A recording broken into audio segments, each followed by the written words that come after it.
Last class we were excited as we saw Ezekiel approaching the temple from the south or from the north, however you want to read those verses, and he saw this frame of a city, and we were excited as we saw Ezekiel, as he walked closer to this, saw that man in the gate, and saw this incredible big feature there. He's never seen anything like it. The last time he was in Jerusalem, it was a different temple completely. And he sees this in vision. The whole graphic of the whole, the land has changed. And Ezekiel sees a wonder in Zion, where Yahweh will stamp his feet and make it glorious. And we looked up and back with Ezekiel. We walked around the 1.6 kilometres this way, 1.6 kilometres that way, and we looked at and measured a few things. We peered through the lattice. We saw the little runner chambers, which maybe are lifts to the different levels, and we were impressed with this house of prayer for all nations. You might remember I showed a slide of Solomon's temple compared to this. Does everybody remember that slide? Which took thousands and thousands of people to build over a period of, how many years was it? Yeah, 7 years. So you imagine with Solomon's temple, it's just a little speck compared to Ezekiel's temple, how many people and how much effort is going to be required to build this. And we were impressed with Ezekiel, as Ezekiel at times was quite dumbfounded when he saw these things. Just to impress you with these things, there's some dimensions of the gate in which we looked at. I did run over it very quickly last time, but it just gives you some details of the height and the width of one gate that leads into this temple. What I've done there is I've actually put in brackets metres after all the dimensions, so you can see I've got metres. We've got metres there and a verse, metres and a verse. If anybody ever does get a copy of these slides, it's there for you. And when I've done my marking here, I've got the verse right there. I know how big it is, and I can take myself straight to the verse. It's there. Perfect. And all those sizes are there in our verses, and we can read them, even though sometimes we read it and we get blinded by the cubits and the reeds, and it's a bit confusing. Well, it's there in pictures, and hopefully that gives you some size or height to it. You might think, well, that doesn't really mean much to me, Rick, Anthony, whatever, What does that mean? Well, let's just put it in perspective again. There's the gate from front on. 7 stairs that leads up to the gate. There's a little man standing in the gate there, the one that helped Ezekiel measure everything. That's the size of which hall you reckon that is? Excellent. Okay. One Tree Hill Hall, not to be outdone by Cumberland Hall. Okay, so that just gives you some idea. Just one gate that leads into Ezekiel's temple. Well, it's not Ezekiel's temple, it's Christ's temple, God's temple. But the one that Ezekiel measured gives you some size and appreciation as to how many people are going to be travelling in and out of this temple every day. Brother Henry Sully thought about 2 million people. We're going to do a bit of maths a bit later on and just see how that all works out. But that just gives you some idea. None of this is willy-nilly sort of made up stuff at all. And remember, we made a few quotes from Brother Sully last time, where originally his first few ideas of Ezekiel's temple, he screwed them all up, threw them into the paper bin and started again, because he said something is not right here. And initially he might have had a design like my NIV study Bible that looks a bit like Solomon's temple. Henry Sully screwed it all up and said, no, I need to start again. And the ideas that he came up with here were totally different from what he had in the first place. And he put strict scientific ideas into this, and he made sure every word was accountable. And he had some excellent study plans for this. It's funny, like this is a literal building, isn't it? And we're going to go through lots of sizes, and we're going to lots of different posts and lots of different things. But really, it's not so much about the building, it's just as much about you and me being there. Who wants to be there? Do you want to be there? I want to be there. Well, see, we walk about Zion when we mark well her bulwarks, we tell her towers thereof, we want to be there. And the more you study it, the more you immerse your minds into it, the more it excites you. Every day, even when you're making the lunches, you're going to work, you're doing the mundane things of life, you're mowing the lawn. You want to be in the kingdom. And this study makes you want to do that, brothers and sisters. And it's so reminiscent of that Psalm 27 and verse 4, which we had read this evening, about that one thing. And I'll show it to you on a slide. It's a beautiful psalm, actually. You can go through a few other verses, but it really is, there's only one thing that really matters. We know from Matthew chapter 6, seek ye first the kingdom of God and his righteousness. One thing, said the psalmist, though an host should encamp around me, though I've got all these trials beset around me, one thing really matters in life. Does it for you? Is there really one thing in your life that really matters, and that's the kingdom?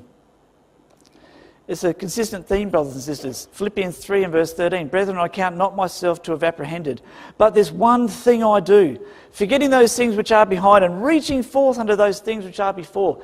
Forget about all those things which are behind. Tomorrow, the past is gone. It's finished. Yesterday is finished. Tomorrow is the future.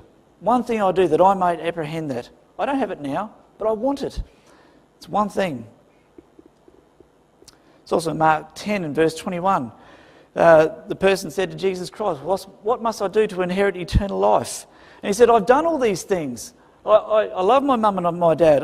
I respect God with all my heart, soul, mind and strength. But Jesus said, one thing you lack.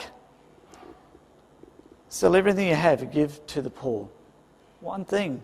So there's one thing he lacked, which means he wasn't really looking for that one thing of the future. And of course there's a couple other great quotes along that note as well, and which you can mark down for yourselves.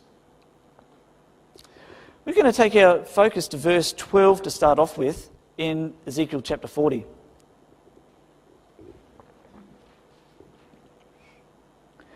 And under the subheading of lattice work and palm trees I've got here, when we get to verse 12, we come across this weird little word called spaces before the little chambers. Now, everybody should remember little chambers were runner chambers, potentially where lifts are, or at least maybe stairwells would take you up to other levels.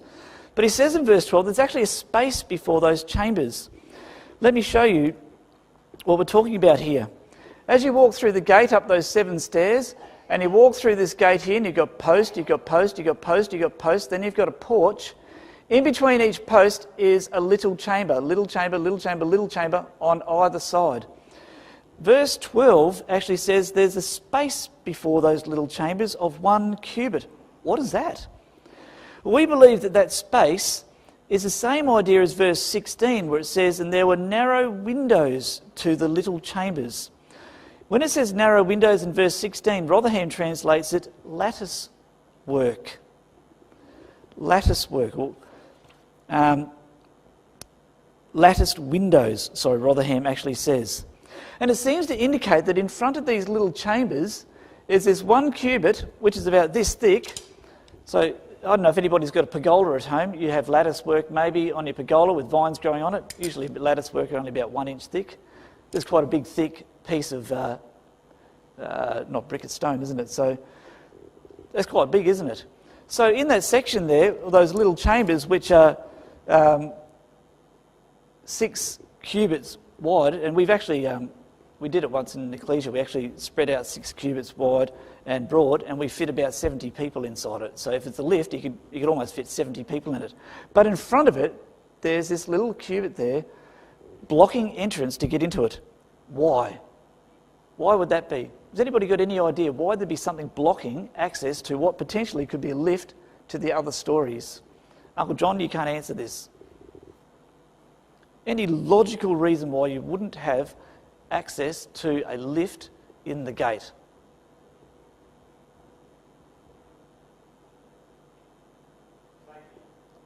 Excellent. Okay, safety. How many people are going to be walking in and out of this temple every day? Maybe 2 million people. You imagine the congestion as people walk up here and you've got 1,000 people all trying to access this area in here. And as we know from later on in Ezekiel, it says people who walk in from one side up the south will go out through the north. Those who come through the north, see the north up there? They'll come back down through the south. So people have to have easy access and safety through these gates. So I reckon people will actually walk through here. If they need to go up to the other levels, they'll actually walk around past the porch into the pavement area, back through here and access those either lifts or those stairwells on the inside. There's this beautiful lattice work there in front of it. I say beautiful because what do you usually put on lattice work? Vines. So all the pictures that we see of Ezekiel's temple, which are usually just stone and bland looking pictures, it's going to be full of vines and flowers and greenery and shrubs and all those things. And so what you'll be able to do is actually, as you walk through these gates here, you'll actually be able to peer through the lattice and through the vines, and you'll actually see the lifts, maybe through to the corridors and all those things. Just gives you some imagination of what's happening in this place. Perhaps if we put that picture there, it gives you a bit more idea of the shrubbery and the vines and everything that'll happen and be built around this place. In fact, I imagine everything's going to grow really quickly in the kingdom age. People are going to live a lot longer. So I imagine there's going to be greenkeepers, a whole host of greenkeepers throughout the whole temple. And there's going to be scaffolding everywhere. And those who have got green thumbs who love gardening, you could be gardening in the temple for eternity. Imagine that. No, of course, no, we're going to be kings and priests, so we're going to be organising those things. But you imagine that. There'll be people everywhere. So while there's worship, while there's singing, while there's all these things happening in the temple, sacrifice, there's gardeners up there trimming away, someone down with a basket catching, whatever's going to happen. And it is amazing just to think about these things and immerse our minds in the life and vitality of this place. So that little space seems to be something that blocks that access. Just another view. This is Henry Sully's pictures, of course. And so you can imagine in between all these arches, all the way up and down, is this lattice work, and there's vines growing everywhere. Huge. And how high did it go? Did everyone remember that other slide where I had the dimension of how high it was to the top of the arches? 38 metres. So 38 metres high, as there's vines growing. So scaffolding everything to actually do the trimming every day is incredible. It really is. Just turns me to Isaiah 60 and verse 13. This is a sensational chapter. Isaiah 60 is telling us about the amount of people that are going to be travelling to the temple every day. Perhaps Isaiah 60 is actually telling us about one particular day, the inauguration of the temple. Whatever it is in Isaiah 60, everybody is coming up to the temple. A great little theme to colour in Isaiah 60 is that word come. It's in verse 3, the Gentiles shall come. At the end of verse 4, the word come occurs twice. They shall come to thee, thy sons shall come from far. So Jerusalem, like a mother, is going to have all her children coming back to Jerusalem. At the end of verse 5, the forces of the Gentiles will come to thee. The middle of verse 6, we've got all the camels and all the dromedaries, which are young camels, shall come and bring gold and incense. So everybody's travelling on camels to the Holy Land. The middle of verse 7, all the flocks of Kedar, etc., are coming up with an acceptance, perfect offerings. Everybody's coming up to this place. Why? Why is everybody coming to this place? Yes, it's a house of prayer for all nations. We'll look at verse 13. The glory of Lebanon shall come unto thee, the fir tree, the pine tree, the box together. Why? To beautify the place of my sanctuary. The word beautify means to embellish or to gleam. It's the same word beautify in Psalm 149 and verse 4, where God will beautify the meek with salvation. He's going to embellish this place of all these things that he's made, all these trees and all these vines, to make the place of my sanctuary beautiful and the place of my feet glorious. The word glorious means to be heavy or weighty. It's like in Corinthians where it talks about our salvation is like an eternal weight of glory. You know, and this place, all the wealth of the nations will go to this place and be embellished with God's beauty. And it says there that God's feet will be glorious. Where's the kingdom of men's feet at the moment? All through Europe, and they're going to be standing in that same place. Daniel chapter 2. Where's Christ's feet in Armageddon? Zechariah 14, on the Mount of Olives. Where's God's feet embellishing that very same place? And God just has this lovely phrase, doesn't he, of embellishing what man has destroyed and what man wrecks today. God will embellish and beautify. So let us, brothers and sisters, imagine past the stones, look past all the bland pictures that we see, and imagine that this place beautified by God himself. Creepers and vines, protection and beauty to the house of God. Lattice work everywhere, all around the posts, all around the arches, beautifying this place. Now just come back to Ezekiel 40. There's another excellent little thing here as well. Another little term here in verse 16. of Ezekiel 40. There's narrow windows, so the lattice work to all the little chambers and to the posts within the gate round about, and likewise to all the arches. So it is everywhere, like the picture shows. Windows are round about and inward, and upon each post were palm trees. I just want to think about that word palm trees for a moment. Now, I don't believe this is literal palm trees. I reckon it's posts that are inscribed like palm trees. How big are these palm trees? Well, they're actually 6 cubits. So if I folded this all the way out, that's 6 cubits is about 3.6 metres. That's quite a big diameter. That's quite a big width for a palm tree. I'm not sure if palm trees actually get that big. Definitely a couple of metres. But what it seems to be is posts. Actually, think of it, if it was a real palm tree and it's on that wall that we talked about last week, that's a mighty big pot plant stand, isn't it? So I think this is more talking about a post that is inscribed to look like a palm tree. And if that is the case, as well as all the cherubim around the temple itself, you imagine how busy people like Aholiab and Bezaleel are going to be in the 40 years leading up until the temple being opened. You imagine stonemasons just chipping away for 40 years, inscribing all these things and beautifying this place. And we have the job of organising that and instructing these people to do that. Incredible brothers and sisters that will be involved in that. So they're palm-like posts all around about this place. So when you see this slide here, so on top of this wall, there's all these posts which will be inscribed to look like palm trees. Why? Psalm 92 verse 12 says, "The righteous shall flourish like the palm tree." Palm trees can live for about 100 to 150 years, and that's a symbol of eternal life. In the kingdom, mortality will be extended and prolonged. We'll live forever. So whenever we approach this place, brothers and sisters, and we see those palm-like posts there, we'll be reminded that we've been given immortality. We have it. We have prolonged life in the kingdom age and beyond.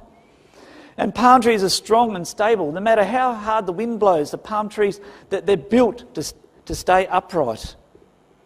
Very stable despite strong winds. And it's like us, brothers and sisters, in the truth. Winds might blow and different theories and things come our way, but we need to stand strong in the last days. And every time you approach that temple, you'll be faced with those strong palm trees, upright, the righteous man who survived and stood fast until the end. The foliage of a palm tree is at the top, where our minds are centred. Our minds direct the rest of the body. And it's our minds, brothers and sisters, of course, with our heart, which we love these things, and it directs us and it makes us walk uprightly. And what a fitting description it is to have these palm-like posts standing there, 3 on each side. Actually, sorry, not 3. It's actually, if I go back, how many is on each side? I think it's 4 actually. 4 on each side. 1, 2, 3, 4. 4 on each side, reminding us of our life in the truth today and whether we were upright. I suppose you could actually argue and say we were upright because we are there. So it definitely is a reminder of God's graciousness to us and our fighting for the truth in the last days. Up the top of all these posts, these palm-like posts, is this arch, which actually says in verse 16 as well, all the arches round about.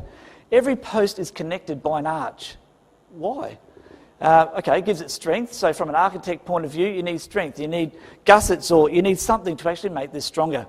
Well, in the lesson type, it's actually us. Upright people connected one to another. We love our ecclesia. Jesus Christ loved the ecclesia and gave himself for it. We're connected together, brothers and sisters. We should never neglect brothers and sisters in our ecclesia. We're all connected together. God chose us all for a reason. And I know, brothers and sisters, we have our issues from time to time with one another, and personal things do happen. But God never makes mistakes, and we're all here for a reason. And we're all connected like those arches are. Strong palm-like trees that we are, brothers and sisters. Connected together, showing forth the praises of God. An ecclesia, ready and waiting for the kingdom of God. It's a lovely picture of the outer gate and those walls.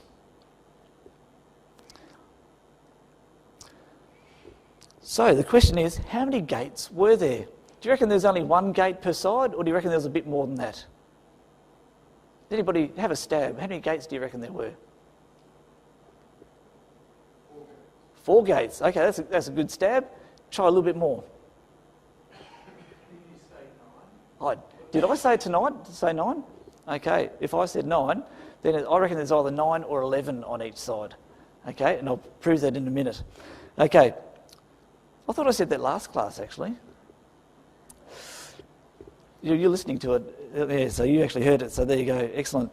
Okay, well, how many gates were there? Well, let's view it from a distance. We know from Ezekiel 47 that there is water coming out from underneath the gates. Okay, so this picture is a pretty good picture. In fact, that's on the south side. We believe it's also on the north side as well. The water only seems to come down the south side. That's what Ezekiel 47 says, but I wouldn't be surprised if there's water coming down the north side as well to water the north side where water comes out. But as you can see, nonetheless, there's water coming out from under each gate. And we believe that there's 9 to 11 of them. Let's prove it. And this proves that there's lots of people that go throughout this place. Right, let's go to... Actually, before we do that, Ezekiel, to prove that he actually saw that there was 9 to 11 gates, he actually walked through inside and came to this large pavement on the inside. And then he looked back and he saw, wow, there's all these sections everywhere. And there's a gate in between each one. When he saw that pavement there, brothers and sisters, how big the pavement do you think that is? Well, what's that a picture of? Cumberland Hall. Excellent. So I did show that last week. That pavement that he was on, when he walked through the gate, turned around and looked back again, and that whole pavement that he was on is about 60 metres wide. Be from about the road to the back of your car park. And Ezekiel walked in there, brothers and sisters, and he looked back at those gates, and perhaps he saw myriads of people that we could imagine ourselves, being there, meeting people of all ages, all generations, mingling in their place, ready to worship or ready to help other people, maybe being a tour guide to help other people throughout the temple to see where they're going to. Incredible. And Ezekiel looked back and he saw a number of gates. That pavement, 1.6 kilometres either side, 1.6 kilometres that way, 1.6 kilometres that way, square. And you imagine just how many people inhabit this place, except for the eastern side, which is only immortals, only us will be there. Imagine the possibilities of the people you'll meet. And I think I did say last time, didn't I? You might bump into someone after 900 years into the kingdom. And you'll bump into someone and say, I've never seen you. Where have you been the last 900 years? And you've got so much to catch up on. What age did you live in? What did you do in life? How did you survive until the end? How exciting is that, brothers and sisters, to appreciate that? You'll never be bored in the kingdom, or yawning, or disappointed. So Ezekiel's on that pavement. Perhaps there's activity around him, and he looks and he saw in verse 17. Then he brought me, so that man of brass brought me into the outward court, and lo, there were chambers and a pavement made for the court round about. So that's the pavement that he's on. And there were 30 chambers round about the pavement. Now that word chambers means sections. It's probably the best way to describe it as sections. Henry Sully calls it, gives it the Latin word of celle, C-E-L-L-A-E. I like the English sections. So he saw 30 sections. Now you think, hang on. Okay, did he see 30 sections on each side? Or did he see 30 sections over the 4 sides? And you think, hang on, that actually doesn't work out, does it? 4 divided by 30, it doesn't work out as a whole number, does it? And the way the maths works out, if you actually had 30 sections on one side, it'd be all gates. So it actually has to be 30 sections over a certain amount of sides. Well, good highlighting practice for you, if you want to, over the next week, is to colour in the words east, north, south and west in this whole chapter. And what you'll find out, and I'll show a chapter breakup later on, is he never goes to the western side to measure anything. Only once just to measure the length of it, but never measures anything. So Brother Sully reckons, and I think this is pretty good logic actually, if Ezekiel only went down 3 sides, actually I did that wrong, didn't I? North, east, and actually I'm going west for you, aren't I? We'll think the other way. 30 over 3 sides equals how many sections a side? 10. And if you've got a corner tower in the corners, you've either got 9 gates or 11 gates, 10 sections. I'll give you a top view just so you can appreciate this a bit more. So there's your section, 1, 2, 3, 4, 5, 6, 7, 8, 9, 10, and a gate in between. And if you put a gate next to the corner tower, you actually get 11 gates. And that gate which we showed earlier is quite huge compared to our hall. And if Henry Sully is right, the 2 million people go here a day, you're going to need that many gates for people to walk in and walk out, to have access, to have safety, and for people actually to enjoy themselves. I mean, you ever been to a theme park and it takes you 2 hours to get onto a ride? It's ridiculous, isn't it? You know, so this place is built for access. It's built for worship. It's built for people to enjoy God and what He has made and worship Him. And so there's 30 sections, and they only ever measured 3 sides in detail, never measured the western side in detail. So there's 10, there's 10, there's 10. Just to make it look nice artistically, I suppose, we assume there's another 10 on the 4th side. That's the best logic you're going to get for me for that. And it makes sense. So when you go through the rest of this chapter, he never measures anything in detail on the western side, but we assume it's there as well. So in verse 17 he says, he saw 30 chambers on those 3 sides, separated by that pavement. Therefore there must be 9 or 11 gates on each side. Does everybody follow me? If anybody wants to ask a question, hit me now. If I don't get it, Uncle John will answer it. Everybody's happy? Uncle John, you're happy? He's got the thumbs up. That's excellent. Good. Now, so you imagine, and this is one of my favourite pictures of Ezekiel's temple. You imagine people as they approach one of these gates. You have to cross the water. You approach this place and there's those sections in between. There's vines, there's trees everywhere. There's Isaiah 60 verse 13 everywhere. The lessons to the mortal population as they approach this place are immense. Even more by us who have immortal minds now to appreciate these things and finally get to grips with the mercy and the wonder of God. Well, today we get glimpses of it, but in the future we'll have it totally with our minds. It really is excellent, brothers and sisters, and imagine approaching this place. Every step brings you closer to the beauty of God.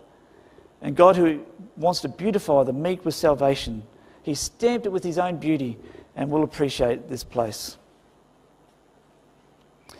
Just another little interesting thing. It's fascinating, all these little things actually. And I've forgotten about this until last night when I was looking at it again. In verse 18 it actually says, and the pavement by the side of the gates. So gate there, there's a gate there, there's a pavement in between. So we can appreciate that. Over against the length of the gates was the lower pavement. And I've forgotten about this. What's the lower pavement? So he's walked up the 7 stairs, he's walked through the gate, past all the chambers, past the posts. He's out now on the pavement in between. There's another gate over there. But he calls this pavement that he's standing on, where we saw that picture of all those people there, all 1.6 kilometres, and he calls it the lower pavement. Why? Because in chapter 42 and verse 4, when he actually goes back there again, he looked up. He didn't look up this time. He looked up when he came back, and he saw a porch. He actually called it a walk in chapter 42 and verse 4. This is sensational. You know, when you do an open inspection, you know, the wife goes to the kitchen, the husband goes to the shed, you know, the kids go to the bedroom. Everybody goes in different directions. And Ezekiel, it's a bit like that. He sees some things sometimes. It's not until he comes back later on that he sees something else. And if you apply the open inspection process to this, you can appreciate Ezekiel as he's walking through this. And God willing, next week we'll actually show a ripper where Ezekiel's given license to go wherever he wants to. It's quite sensational. And so Ezekiel looks up in chapter 42, and he finally walks back to this area, he looks up and he sees there's a walk. So that means the pavement is the lower pavement, the walkway up there is the upper pavement, or a porchway. So that's a nice little nifty thing to know in verse 18. So make sure you have marked next to that, chapter 42 and verse 4, there is an upper level or a porchway as well. In verse 19, it says this whole pavement runs eastward and northward. And you think, well, hang on, what about the rest? Well, in verse 27, it also says it runs southward as well. And rightly, we assume that it does run westward, although he doesn't actually measure it. So all these directions, he's measured all these same things. And we had this picture, which is quite apt, which looks like that. North, south, east and west, we have this outer court, which has an outer section and an inner section with this pavement in between, which starts from the other side of the road over there to the back of your car park, 1.6 kilometres this way, full of fraternisation, activity, priests, sacrifices being carted from this place to that place, all things happening here. And you just imagine that distance and how many people you could fit in that. And it definitely fits in with what Brother Henry Sully said. If all the chapels and the churches in the world were combined into one, less the wasted areas, a very large building would be the result. A vast structure of that kind will be required for a centre of universal worship. It's a house of prayer for all nations. That's how Jesus Christ saw it. All nations shall come up from year to year to keep the Feast of Tabernacles. That's what Zechariah said in Zechariah 14. All flesh shall come to seek the Lord of hosts. Unto thee shall all flesh come. The joy of the whole earth is Mount Zion. Now we read quite a few verses, I think from verse 20 through to verse 32. What I'm going to give you now, to actually make the rest of this chapter easy, is the chapter breakup. Because we actually don't need to read much of the rest of this chapter, because the rest is all extremely similar. In fact, where I've got there on my chapter breakup, verse 20 to 23, he measures the outer court north gate. So where he started on the east, and he measures the gate, and he measured all those things, when you get to verses 20 to 23, he measures exactly the same thing on the north side. And when you get to the next section, verse 24 to 27, he goes all the way down, he walks another 1.6 kilometres at least, goes down to the south side, and measures all the same things again. And what he has done this for, and the angel takes him there every single time, is to teach him that it's the same no matter where you go. All the gates are the same. And God does that on purpose so that our minds could actually understand this. Makes it a little bit easier when we get to chapter 41, which is probably one of the hardest chapters in the Bible. So verses 20 to 23 is exactly the same on the north as it is on the east that he just measured. Let's just read a couple of verses. Look at verse 21. Verse 20 we'll start with. And the gate of the outer court that looketh toward the north, he measured the length thereof and the breadth thereof. Okay, fair enough. So he's on the north. Verse 21, little chambers, 3 on this side, 3 on that side. That's the same as back in verse 7 for the east gate. There were posts on the arches after the measure of the first gate. Now what I've done is actually coloured that in my Bible, after the measure of the first gate. Because when you get down to verse 22, he says, again in the middle of the verse, after the measure of the gate that looketh to the east. So I've actually coloured that in. And then you get down to the end of verse 24, he says, according to these measures. Now do you want me to say those again so you can highlight them or whatever? I want to say it again. It's the middle of verse 21, after the measure of the first gate. Middle of verse 22, after the measure of the gate that looketh toward the east. I just highlighted in blue. And also at the end of verse 24, according to these measures. Now if you go through a bit further, and I'll give you another one, the end of verse 28, he's on the south gate inner, according to these measures. Also, middle of verse 29, according to these measures. At the end of verse 32, according to these measures. Verse 33 in the middle, according to these measures.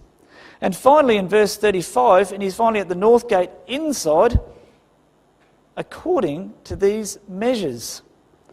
So what we have is an incredible symmetry around this place. What he saw on the eastern side is the same as the north on the outside, same as the south on the outside, same as the south on the inside, same as the east on the inside, same as the north on the inside. They're all the same. So when we see these pictures, And I'll just quickly go to this picture. When we see that picture, we can be confident that is, I reckon, almost spot on. And I know I've gone through it too fast for you, but you have to believe me with most of those things. For those who have studied it, you can appreciate it as well. For those who maybe mark it with those marking notes that Brother Philip has given you, that'll help you a bit more as well. This picture is pretty well spot on, brothers and sisters. The heights, the gates, the sections are all there. And I'll just give you that break up again, so you can finish that off if you want.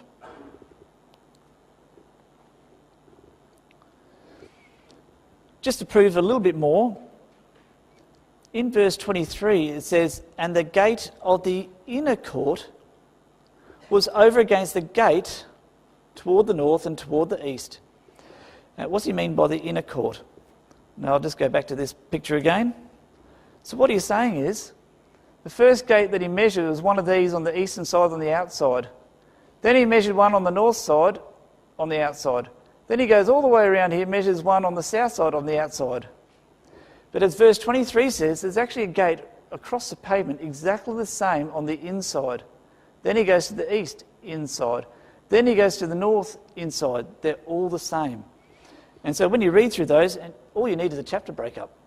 They're all the same. They're all the same. And the ones on the inside are a mirror image of the ones on the outside.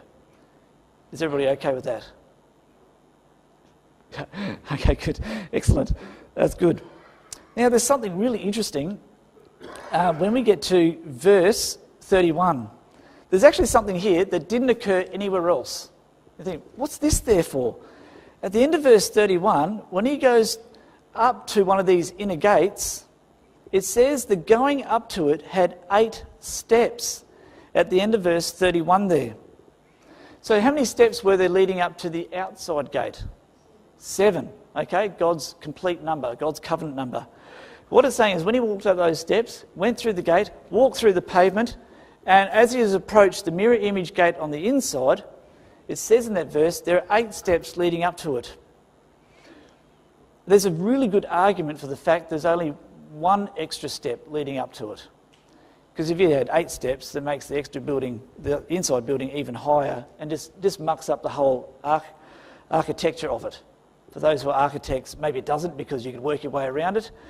But Henry Sully argues that maybe it's only an 8th step. So I'll show you from this picture. You walk up the steps, imagine the steps from the outside, walk through the gate, walk through this pavement. Probably take me a few hours to get through there because the amount of people I'll be talking to and the fun of talking to different people. When you get to the inside, there's an 8th step there. Not so much 8 steps, but an 8th TH step. And I think that's a really good argument for that. Why? Why an 8th step? Why would there be an extra step there? Why is it mentioned here when it's never been mentioned before? Well, because what's 8 the number of? Immortality. It's God's immortal number. And as each step in life is an ascent in life, even in the temple, there's an ascending. You're always going up. So by the time you finally get to the altar up on top of Mount Zion, you've reached the pinnacle of Mount Zion. 7 steps, God's covenant number on the outside.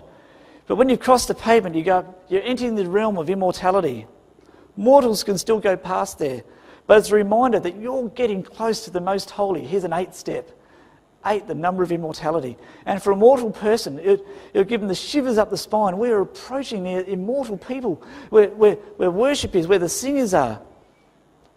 Each step is an ascent, brothers and sisters. And we walk up those stairs. It's going to remind us of our walk in the truth today. Each step that we have in life, brothers and sisters, even though we have difficulties at times, is an ascent. Sometimes we feel like we've hit rock bottom. But as Dennis Gillett says in one of his books, no one can ever hit rock bottom because the purpose of God is below that. You know, everything's built on that. Everything's built on rock bottom. Jesus Christ, the chief cornerstone, we're all built into it. You can never hit that. And so it's like a trend line, brothers and sisters, of a stock market chart. We have our good moments, and when we have a bad moment where we think we've hit rock bottom, no, we've hit an ascent. And we keep on going up, we go up a bit more, and we keep on going up. And the temple is teaching you that even though we had tough times in life, we still kept on getting up. And that's so important, brothers and sisters, because it's not about you and me, it's about God and how great God is. And when a trial does come our way, well, God's greater than that. God's greater than us. We're so thankful. We have so much gratitude for what God has given us. We keep on going, no matter how much difficult it seems to be. And we always love those words, don't we? Romans 8 verse 17, "For I reckon that the sufferings of this present time are not worthy to be compared with the glory which shall be revealed in us." And that word reckon in Romans 8 verse 17 is an accounting word. And as Paul wrote that, and he said, you try and add up all the things that happen in life, and you add them all up in an accounting term, and you open up the logbook, and you add up all these things that happen in life, all these difficulties. He says, throw away the book, it's worth nothing. It is nothing compared to the glory that shall be revealed in us. It does not add up, it does not compute. And you'll walk up that 8th step. He that endures to the end shall be saved. How lovely is that?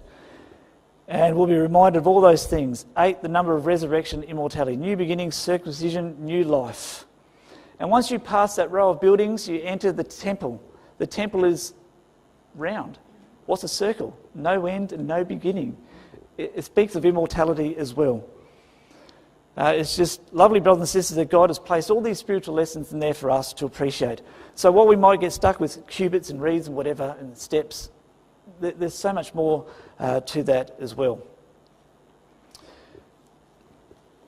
Now, just that doesn't really... I've got a slide here, and I've seemed to have I've ad-libbed way too much, so I've actually misplaced a slide here. So I'm going to... Yes, I'm not going to do that just yet. Right. Just imagine, it has been suggested that the western, the northern and the southern sections of the... Actually, no, let's just do this better. There, okay. It has been suggested that the north, the west and the south are going to be for dining rooms and tables. So the millions of people that approach each day, the amount of sacrifices that are offered, the cooking that is done, especially in the corner towers, which we'll see shortly, there's actually lots of dining rooms and potential in those 3 sides. The eastern side, there isn't, because that's for the prince and his servants and his saints. That's for immortals only. But for the mortal people, there's all that. So there's 3 stories, which chapter 42 says, and it's 1.6 kilometres in each direction.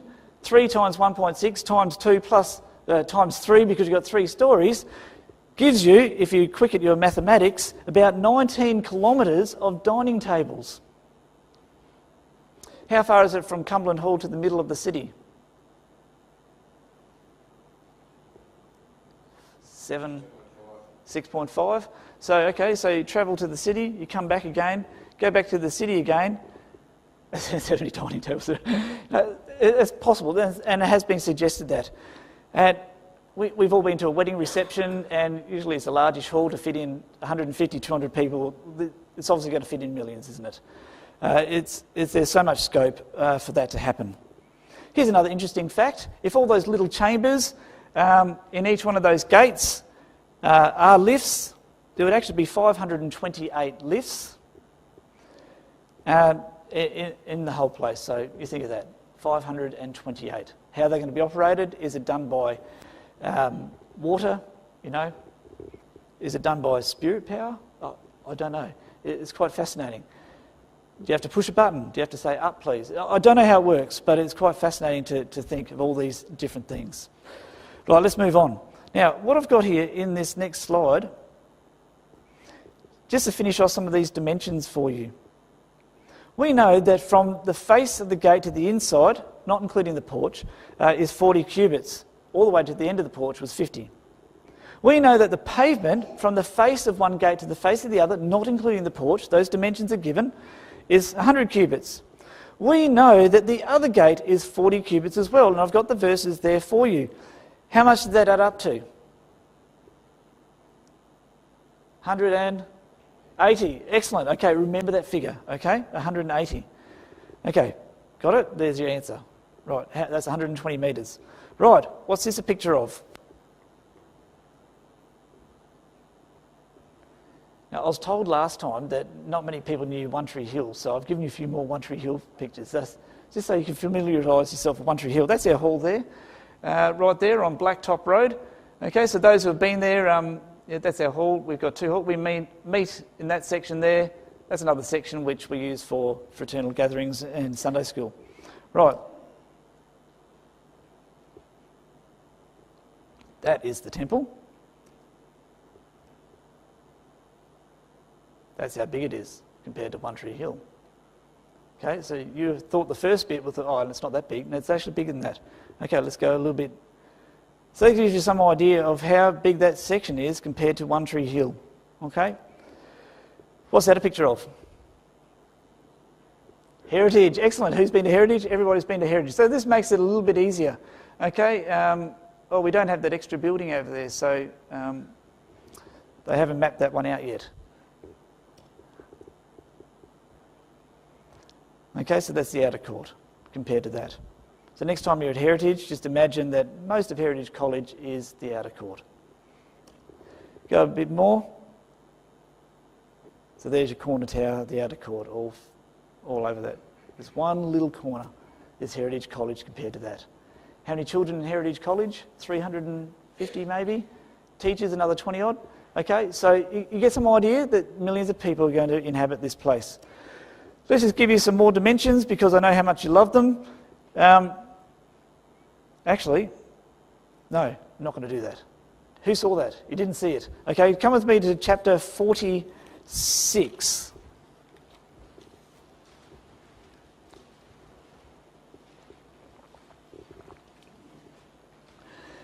Because what about the corner towers? Surely they must fit in to this outer court.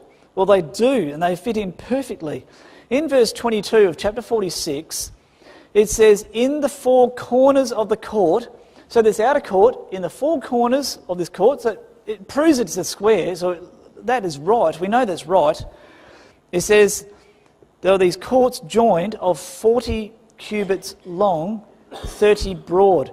I'm going to suggest to you that the long there should actually be high. Why? Because it says, and 30 broad, these four corners were of one measure. Well, 40 and 30 aren't symmetrical. Okay, so I'm going to suggest that the long is high, and the 30 should be 30 squared or symmetrical, 30 broad. These four corners were one measure. So one measure, 30, 30, 30, 30, but actually 40 high. The huge problem that we have, and which translators have, is what unit of measurement do they use in verse 22 for this? What unit of measurement is it? Starts with a C. Cubits. Excellent. Is cubits there or not really? It's not. It's in italics, isn't it? I'm going to suggest to you that should be reeds. Now, if you actually made that reeds, and it was actually 40 reeds high, and the base of it was 30 square, which the rest of the verse says, of one measure, what's 30 reeds? How many cubits is that?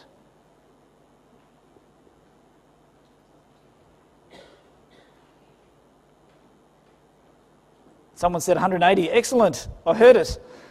30 by 30 reeds square, or 180 cubits. That's what we saw in the previous slide. Gate, pavement, gate. It fits in perfectly. The translators, they had no idea what this was all about. So they just threw in the cubits there just for good measure. But if you cross that out and put reeds there, it actually makes a lot more sense. So we actually have a corner tower that fits perfectly into the outer court. 30 by 30, 180 cubits, which we measured, and therefore that long has to be a high. 40 reeds long or high. 40 reeds high, 144 metres. And you think, okay, what does that mean, Rick? What do all those sort of things mean? It sounds good on paper, on slide, but what does it really mean? Okay, well, this is what it means. Here's our corner tower. Uncle John Sivia did this many years ago, and we were so impressed with it, I made a slide of it myself. The State Bank building, which is not the State Bank anymore, what's it called today? Santos building. No, actually it's not. It's the Westpac now, isn't it? Yeah, it changed to the Santos and then it went to the Westpac. It's almost the same height. if you're a bike rider and you're riding down one of the hills, you can actually stop at a few spots and you can see the city centre perfectly, and the State Bank building there. Just imagine one on each corner of the city centre. You've got Ezekiel's temple there. It is excellent. Just to show you another little hall. What hall is that, you reckon?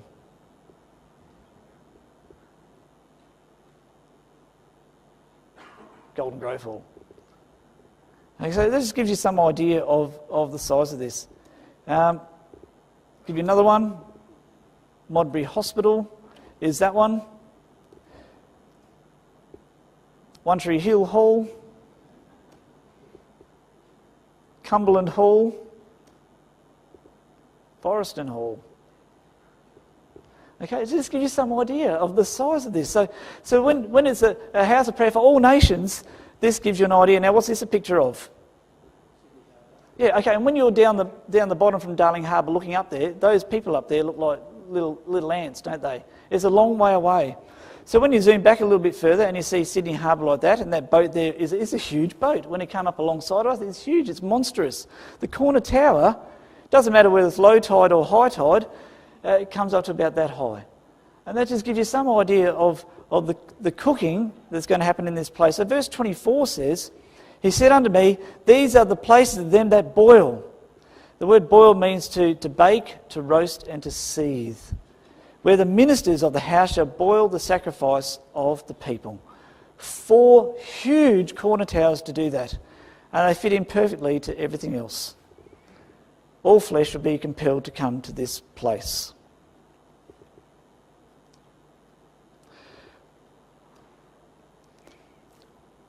So a large building is needed, brothers and sisters, and this is the largeness of it.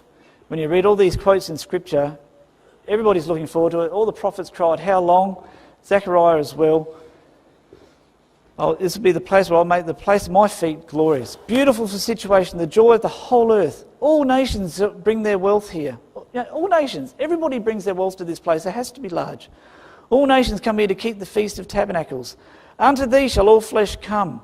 All flesh shall come to worship before me. Every knee shall bow to Christ, and it shall be a house of prayer for all nations. This is a large temple for everybody to go there. I had lots of other things here, but I've actually run out of time to do that. So we'll cover some of that at another time. I'd like to finish just in Matthew chapter 6, if it's possible, please. We're going to talk about sacrifices and whatever, but we'll do that next time and get our calculators out for that. In Matthew chapter 6, just want to finish it off on an exhortational note for us all. Because as we said earlier in the class, it's not so much about the building, it's about us being in the building. And every day we have our ups and downs, we have our strifes, we have our challenges. And as we saw at the start of our class, it's about one thing. There's one thing that really matters. It's about God, it's about his kingdom, and it's about being in this place. Well, Matthew chapter 6, Jesus Christ gives us just a few exhortational points from verse 19 to 21 about where our treasure really is. You know, brothers and sisters, I feel for young people these days, it's very hard to buy a house. You know, the world says a little parcel of land is worth so much money. It's hard enough to buy a block of land, let alone put a house on it. One day we inherit the whole lot. The whole bang lot is ours. We inherit the lot. So where is our treasure today? When it's so hard to save up and put money away for the things of this life, and we have all these different goals in life, all these things we want to do and places we want to go, where is our deposit, or where is our riches today, and where is our treasure? So verse 19 says, lay not up for yourselves treasures upon earth, where moth or rust doth corrupt, where thieves break through and steal. The word do not store up there, or lay not up for yourselves, means that don't accumulate. Don't make things in this life your treasures or your riches. We need clothes to wear. Yes, we need a car to drive. Yes, we need a job. We need electricity. We need all these things. But clothes get eaten by moths. Cars will rust eventually. Homes will get broken into. Christ is saying that don't place your trust in these things. Otherwise, if you do, they will become your treasure. So verse 20 says, but lay up for yourselves treasure in heaven, where neither moth nor rust doth corrupt, where thieves do not break through and steal. The word lay up there means to store up or to deposit. What deposits are you making into your spiritual piggy bank, brothers and sisters? We all put money away, we have bank accounts, and we stash money away here and there. We have superannuation accounts and all these things. But what about your spiritual piggy bank? What are you doing about that? What are you putting aside for that, brothers and sisters? When's the last time you finished a Bible marking project? You know, once upon a time there used to be nights out. We'd have a night out, we're going to someone's house, we're doing Bible marking for the night. You almost don't hear of them anymore. It's a singing night, or it's a football watching night, or whatever it might be. What deposit are you laying for your spiritual future, brothers and sisters? Paul says, set your affections on things above, where Christ sits on the right hand of God. Where is your treasure? Is it in the things that we've seen tonight? Do you want to be there? Is your treasure the truth, the pearl of great price? Is that what's on your mind every day, brothers and sisters? It's hard for mothers when you've got lunches to make, you've got little kids to feed, you've got all these things to do. But really, what is the thing that really matters for you in life, that motivates everything that you do in life, even though it's mundane? It's got to be the kingdom. It's got to be these things, brothers and sisters. Because verse 21 says, for where your treasure is, there will your heart be also. And you know, brothers and sisters, when you catch up with a long-lost friend or whatever, and the first words that come out of your mouth, that will tell you exactly what is in your heart. The things that you talk about will tell you, whether it's after a Bible class, whether it's meeting friends, whether it's after a morning meeting, Sunday morning meeting. It should always be about the truth, but not always is. That'll tell you what's in your heart. And so Jesus Christ says, but seek ye first, verse 33, the kingdom of God and his righteousness. All these other things will be added unto you. God will sort out the rest. God's never seen the righteous forsaken or his seed begging bread. We've never gone hungry, brothers and sisters. We must seek the kingdom first and his righteousness. Everything else will be taken care of. So let's set our affections on things that are high from tonight, brothers and sisters. Let's think about this, have a vision of the future. Think of that frame of the city and what we're going to be involved in that place. What are things we're going to be involved in there? And let's make it our treasure. Let's put it in our hearts and write it there so it's never, ever erased or moved.